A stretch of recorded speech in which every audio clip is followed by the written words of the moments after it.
you are carrying the weight of the world on your shoulders. Have you ever been told that? You just feel weighed down by so many cares and concerns that just taking that next step is a step too far.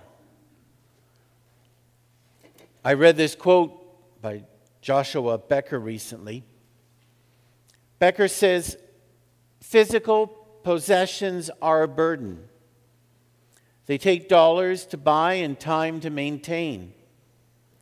They take up physical space in our homes and mental space in our minds. Every physical item around us competes for our attention and adds stress to our lives." Wow, that's a powerful statement. Think about some of the truths of that statement, maybe in your life. Another author puts it this way: "I think twice about what deserves my time and attention these days." Still another author says, "The easiest way to organize all your stuff is to get rid of most of it." See, it's not just the kids cleaning their rooms. It's us cleaning our rooms, our offices, our cars.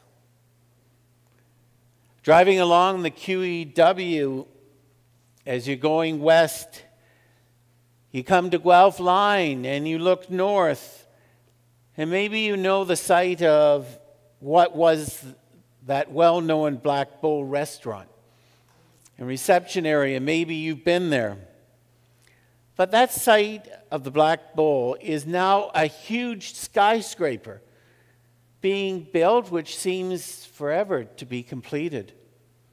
It's quite dramatic in structure and design, and it stands out on the skyline as we look out to the northwest. Now, it's not an apartment or a condo to help deal with the housing shortages in southern Ontario. It's rather a high-rise just to store excess stuff. A place to put all our excess physical possessions, as Becker spoke about earlier.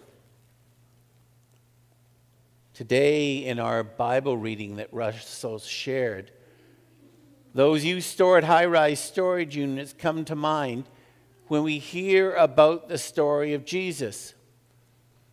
The story goes this way. Then Jesus went around teaching from village to village. He was walking, the disciples were walking.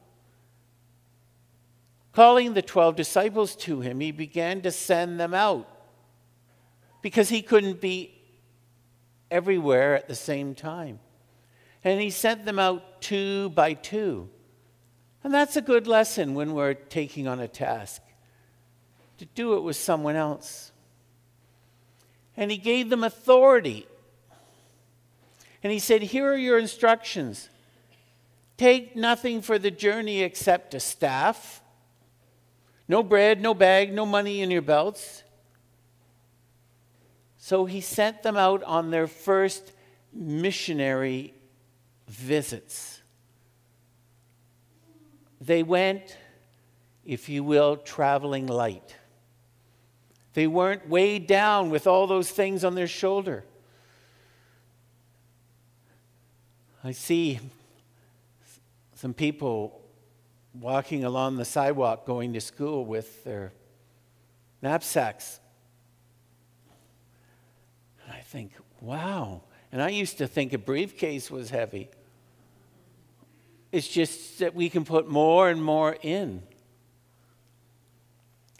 Our sermon title this morning is Traveling Light. Have you heard about the latest trend in air travel? To dodge extra baggage fees, people have turned themselves into walking wardrobes by wearing layers of clothes in a mix of styles, and they are creating rather unique looks. In one case, a person layered 6 pieces of autumn and winter apparel on themselves, from vests to shirts to thick jackets. Well, it's not just them. I know that to go away for a 3-day weekend at the cottage, I take enough for 2 weeks. And still, the junk in our trunk or the stuff in the back seats of our cars. Did you know that if for each 100 pounds we can take out of our car, we get a 2 to 3% reduction in gas consumption? Traveling light. The more I thought of Jesus' words today, the more they are true to our everyday life and living. But we are so weighed down, not just with the things we own, but we're weighed down with feelings and thoughts and beliefs and attitudes that keep us away from the mission that Jesus is sending us on. Jesus calls us in the lives we live to go out in our own way, in our own time, with the message of the good news. When those first 12 went out, they were carrying the basics. They didn't make it complicated. Share the faith, live the faith, model the faith. That trio. Maybe you've seen that meme probably around Maundy Thursday of Holy Week. And at the top of the meme it says, "It's hard to throw stones when you're busy washing feet." Then there's a photograph of a beautiful stained glass window. And we see Jesus down on his knees in the stained glass washing the feet of the disciple in the upper room on Maundy Thursday. And at the bottom it says, "Love like Jesus." It's hard to throw stones when we're washing feet. We can get so bogged down with the weights of life that are not critical to our walk as believers, that are not critical for us to wash feet, more in a figurative way than a literal way. But yes, Jesus calls us to that service. You know, it's as important in life what we say no to as what we say yes to. We need to be careful with our yeses and our nos.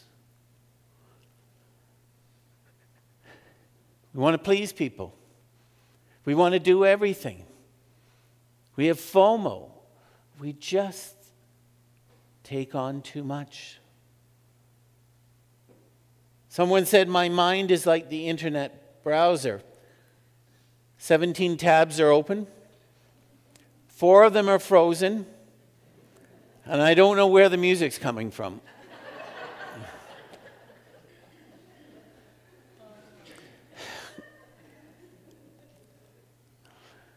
It's not just when the phone rings in the service. I find it embarrassing when you hit something and the music starts playing and you don't know how to get it off. Do you know there are decluttering coaches? Francine J. is one of them. And she says of her own journey to get to what she does today, "At some point I realized I wasn't organizing my life. I was organizing my clutter. That's when I changed strategies. I went from a world-class organizer to a world-class declutterer. Instead of arranging and containing things, I got rid of them. Instead of shuffling them around in my house, I escorted them out of my house." In our lives, clutter is not simply about objects. we can get our heads and our hearts cluttered with things that are not what Jesus would want us to live in our lives. Sometimes we confuse our walk with Jesus with religiosity. People will say, I'm spiritual but not religious. And that's an important distinction. I think spiritual is our personal relationship with Jesus. Religiosity is the structure, much of it created by human beings. Jesus often spoke out against the Pharisees who placed so many burdens on the shoulders of the people. The scholars tell us that the Pharisees recommitted themselves to the law of Moses, and they took the 10 Commandments seriously. Now, we've heard a lot lately, haven't we, about putting 10 Commandments in schools. But that's not what the Pharisees did. They had to qualify and expand the 10 Commandments to 613 commandments. That's right, 613. There were 365 negative ones, one for each day. Those were the you shall nots. There were 248 positive ones, you shall. Can you imagine remembering 613 things that you were supposed to be doing or not doing? When simply you want to walk in the steps of Jesus? When you want to follow the teaching of God? When that happens, go back to what Jesus said. One day he was asked, "Teacher, which is the greatest commandment in the law?" Jesus replied, "Love the Lord your God with all your heart, mind, and soul. This is the first and the greatest. The second is like, love your neighbor as yourself." That is the touchstone on which we decide, which we determine the values and the vision, how we will walk each day.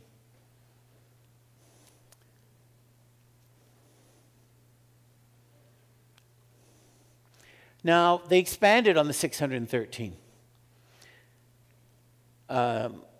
Exodus 20:10 says, "The seventh day is the Sabbath day, your Lord, and on it shall do no work."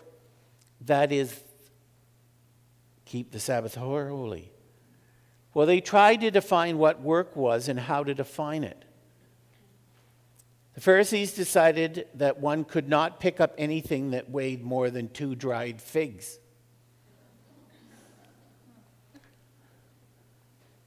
And then he determined how far you could move on the Sabbath.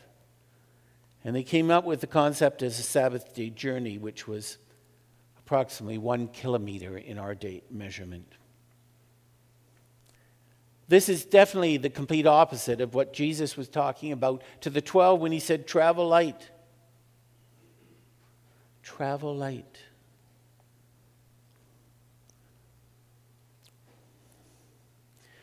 One writer says about that, avoid people who mess up your head. Avoid people who intentionally and repeatedly do and say things they know will upset you. Avoid people who expect you to prioritize them or refuse to prioritize you.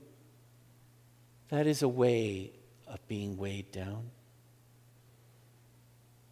Or maybe it's simpler, the 5 and 5 rule. If it's not going to matter in 5 years, don't spend 5 minutes being upset about it today. What are life's basics?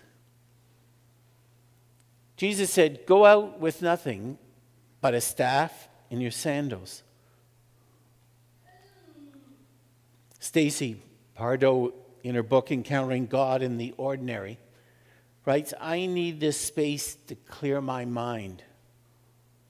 When I don't get outside and create space to sort things in my thoughts, my brain shifts into overdrive and keeps me awake at night instead." Wow.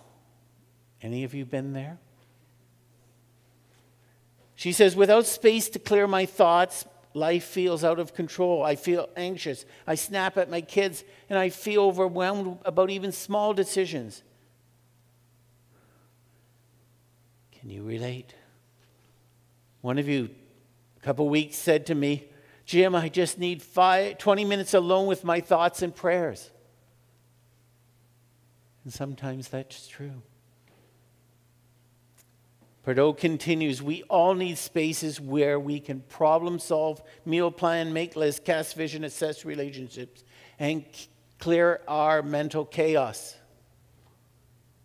When life is full, finding a space can be tough. Here's some ideas she has.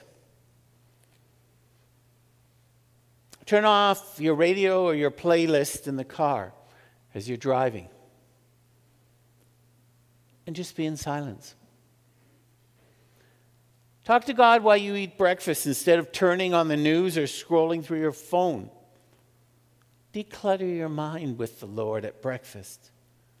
Take a 10-minute walk by yourself each evening.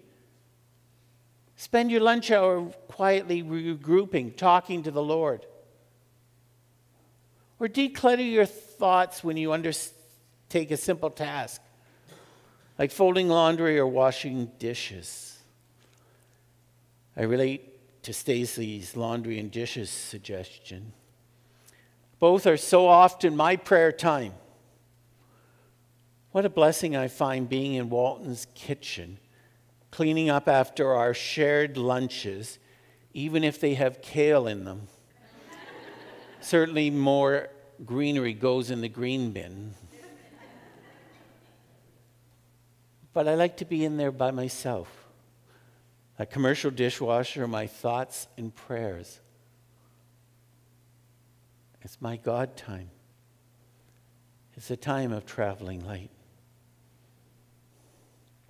Pardo concludes her personal reflection by reminding us the secret is to step away from the noise of your day and find a space to sort through the clamor or the 613 commandments.